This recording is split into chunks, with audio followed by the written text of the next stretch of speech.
నువ్వుల రొట్టె ఎలా తయారు చేయాలో చూద్దాం.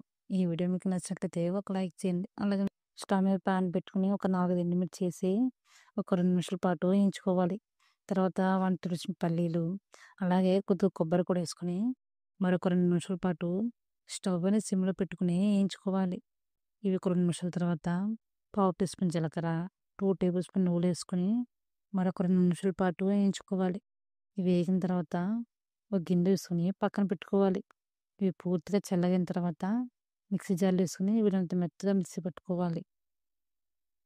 ఇదే బాండీలోకి 1 టేబుల్ స్పూన్ నూనె పోసి, నూనె వేడైన తర్వాత 1 టేబుల్ స్పూన్ ఆవాలు, అలాగే పచ్చిమిర్చి, జీడిపప్పు, కరివేపాకు ఏసుకొని ఒక 2 నిమిషాల పాటు వేయించుకోవాలి.